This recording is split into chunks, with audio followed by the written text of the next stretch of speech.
بسم اللہ الرحمن الرحیم۔ السلام علیکم ورحمۃ اللہ وبرکاتہ۔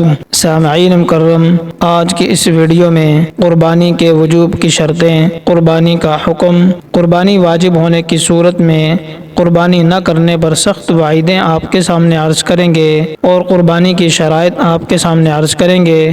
تو اس سے قبل آپ سے گزارش ہے کہ آپ میرے چینل کو سبسکرائب کریں، ویڈیو کو لائک کریں، شیئر کریں اور ویڈیو کے آخر تک لازمی دیکھیں۔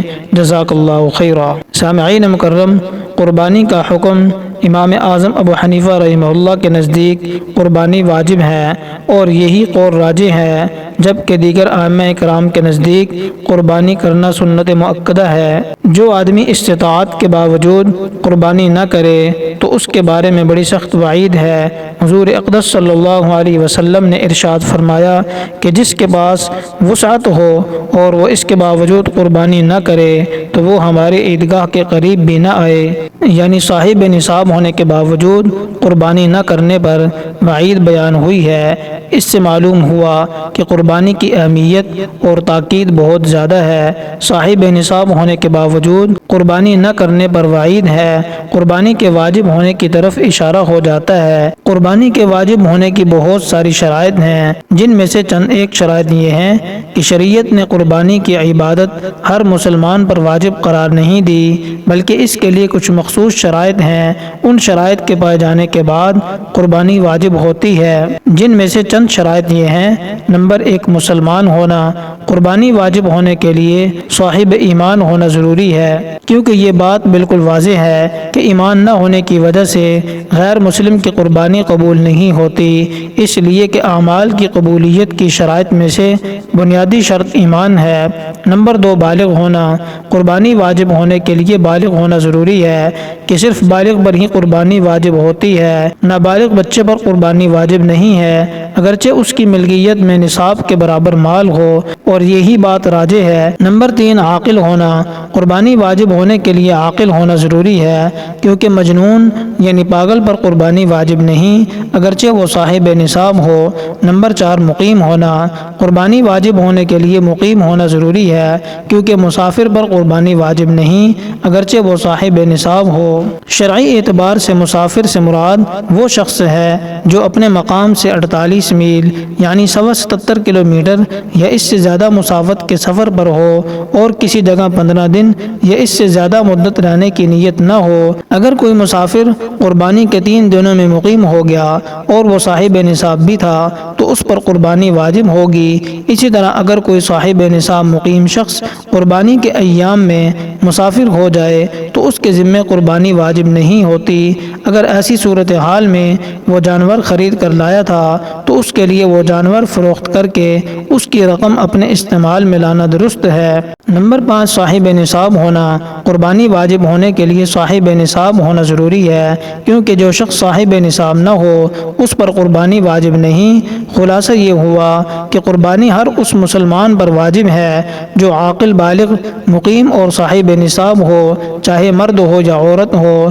اگر مسافر اور غیر صاحب نصاب شخص اپنی خوشی سے نفلی قربانی کرنا چاہیں تو یہ بھی درست ہے، اور اسی طرح قربانی ہر شخص پر واجب نہیں، بلکہ اس کے لیے شریعت نے ایک خاص نصاب مقرر فرمایا ہے۔ جس شخص کے پاس اس نصاب کے برابر مال ہو اس کو صاحب نصاب کہتے ہیں، صرف اسی پر قربانی واجب ہے، اور جو شخص صاحب نصاب نہ ہو اس پر قربانی واجب نہیں۔ اس لیے ہر مسلمان کو قربانی کے نصاب سے واقفیت حاصل کرنا ضروری ہے تاکہ معلوم ہو سکے کہ اس پر قربانی واجب ہے یا نہیں۔ قربانی واجب ہونے کا اجمالی نصاب یہ ہے کہ جس شخص پر زکوٰۃ فرض ہے اس پر قربانی بھی واجب ہے۔ قربانی کا نصاب وہی ہے جو صدقہ فطر کا ہے، یعنی قربانی میں انہی مال کا حساب لگایا جاتا ہے جن کا صدقہ فطر میں لگایا جاتا ہے۔ اس لیے جس شخص کے پاس صدقہ فطر کا نصاب موجود ہے اس پر قربانی واجب ہے۔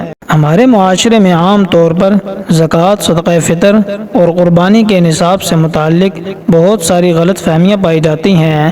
نمبر 1، بہت سے لوگ اس غلطی میں ہیں کہ جس جس شخص پر زکوٰۃ فرض نہیں تو اس کو زکوٰۃ دینا جائز ہے۔ گویا کہ ان کے نزدیک زکوٰۃ کا مستحق ہونے کے لیے صرف اتنی بات کافی ہے کہ اس پر زکوٰۃ فرض نہ ہو۔ اسی طرح بہت سے لوگ اس غلط فہمی میں مبتلا ہیں کہ جس شخص پر زکوٰۃ فرض ہے تو صرف اسی پر صدقہ فطر اور قربانی واجب ہے، اور جس شخص پر زکوٰۃ فرض نہیں تو اس پر صدقہ فطر اور قربانی بھی واجب نہیں۔ یاد رہے یہ واضح غلط فہمیاں ہیں، کیونکہ نصاب کو دیکھتے ہوئے زکوٰۃ کے معاملے میں مسلمانوں کے 3 طبقات ہیں۔ پہلا طبقہ وہ ہے کہ جس پر زکوٰۃ فرض ہے، دوسرا طبقہ جن کے لیے زکوٰۃ لینا جائز ہے، تیسرا طبقہ وہ ہے کہ جن پر زکوٰۃ فرض نہیں اور ان کے لیے زکوٰۃ لینا بھی جائز نہیں ہے۔ پہلا طبقہ جن کے پاس زکوٰۃ کا نصاب موجود ہوتا ہے، ان کے ذمے زکوٰۃ بھی فرض ہے، اور اگر صدقہ فطر اور قربانی کے ایام میں یہ نصاب موجود ہو تو ان کے ذمے صدقہ فطر اور قربانی بھی واجب ہے۔ دوسرا طبقہ جن کے پاس زکوٰۃ کا نصاب نہیں ہوتا اور صدقہ فطر اور قربانی کا نصاب بھی نہیں ہوتا، ان کے ذمے زکوٰۃ، صدقہ فطر اور قربانی میں سے کوئی حکم بھی لازم نہیں ہوتا۔ یہی وہ طبقہ ہے جن کو زکوٰۃ، صدقہ فطر اور صدقات دینا جائز ہے۔ تیسرا طبقہ جن کے پاس زکوٰۃ کا نصاب تو نہیں ہوتا، البتہ صدقہ فطر اور قربانی کا نصاب موجود ہوتا ہے، تو ان کے ذمے زکوٰۃ تو فرض نہیں، البتہ صدقہ فطر اور قربانی واجب ہے۔ یہ وہ طبقہ ہے کہ ان کے لیے زکوٰۃ لینا جائز نہیں۔ قربانی اور زکوٰۃ کے نصاب میں فرق یہ ہے کہ زکوٰۃ میں تو صرف 4 چیزیں یعنی سونا، چاندی، رقم اور سامان تجارت کا اعتبار کیا جاتا ہے، جبکہ قربانی میں ان 4 چیزوں کے علاوہ ضرورت سے زائد سامان اور مال کا بھی حساب کیا جاتا ہے، جس کا مطلب یہ ہے کہ اگر کوئی شخص ان 4 چیزوں کی وجہ سے صاحب نصاب بنا ہے تو ان کو زکوٰۃ کا نصاب کہا جاتا ہے، لیکن اگر وہ ضرورت سے زائد سامان کی وجہ سے صاحب نصاب بنا ہے تو اس کو قربانی کا نصاب کہا جاتا ہے۔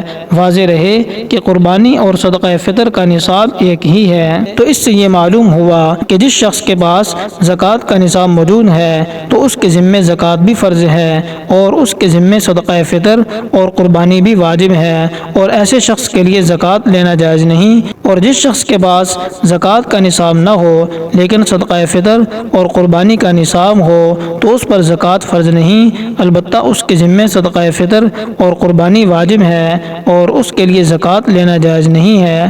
اور تیسری بات یہ ہے کہ زکوٰۃ صرف اسی شخص کو دینا جائز ہے جن کے پاس زکوٰۃ کا نصاب نہ ہو اور صدقہ فطر کا نصاب بھی نہ ہو۔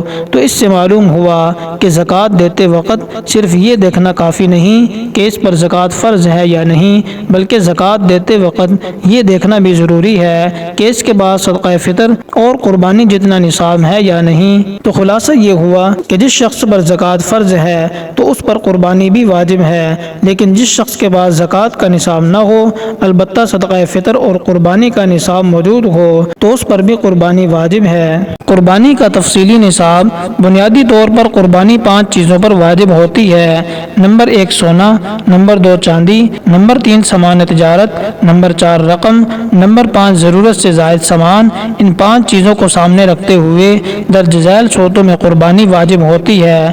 نمبر 1 جس شخص کے پاس سونا ہو باقی 4 چیزوں میں سے کچھ بھی نہ ہو تو ایسی صورت میں سونے کا نصاب 7.5 تولے سونا ہے۔ جو سونا اس سے کم ہو تو اس پر قربانی واجب نہیں۔ اور نمبر 2 جس شخص کے پاس ان 5 چیزوں میں سے صرف چاندی یا ضرورت سے زائد سامان تجارت یا صرف رقم ہو تو ایسی صورت میں ان میں سے ہر ایک کا نصاب 52.5 تولہ چاندی ہے۔ اسی طرح جو سامان تجارت یا رقم 52.5 تولہ چاندی کی قیمت سے کم ہو تو اس پر قربانی واجب نہیں ہے۔ جس شخص کے پاس 52.5 تولہ چاندی کی قیمت کے برابر ضرورت سے زائد سامان ہو تو اس پر بھی قربانی واجب ہے، اور جس شخص کے پاس 7.5 تولے سے کم سونا ہو لیکن اس کے پاس کچھ چاندی یا کچھ سامان تجارت یا کچھ رقم بھی ہو تو اس صورت میں اگر ان کی مجموعی قیمت 52.5 تولہ چاندی کی قیمت تک پہنچتی ہے تو ان پر قربانی واجب ہے۔ قربانی واجب ہونے کے لیے ضروری ہے کہ وہ شخص قربانی کے 3 دنوں میں صاحب نصاب ہو۔ یہی وجہ ہے کہ اگر کوئی شخص قربانی کے ان 3 دنوں سے پہلے صاحب نصاب تھا یا ان 3 دنوں کے بعد صاحب نصاب بنا لیکن قربانی کے ان 3 دنوں میں صاحب نصاب نہیں تھا تو ایسے شخص پر قربانی واجب نہیں ہے۔ اور یہ واضح رہے کہ اگر کوئی شخص قربانی کے 3 دنوں میں 12 ذی الحجہ الحجہ کو سورج غروب ہونے سے پہلے کسی وقت بھی صاحب نصاب بن گیا تو اس پر بھی قربانی واجب ہوگی۔ ایسی صورت میں اگر قربانی کے ایام میں جانور ذبح کرنے کا موقع نہیں ملا تو قربانی کے ایام ختم ہونے کے بعد درمیانے درجے کا جانور ذبح کرنا ضروری ہے۔ اگر جانور خریدنے کے باوجود بھی قربانی کے ایام میں قربانی نہ کر سکا تو اب اس جانور کو صدقہ کرنا لازم ہے۔ تو سامعین مکرم، یہ قربانی کے مسائل تھے۔ اللہ تعالی ہمیں عمل کرنے کی توفیق عطا فرمائے۔ السلام علیکم ورحمۃ اللہ وبرکاتہ۔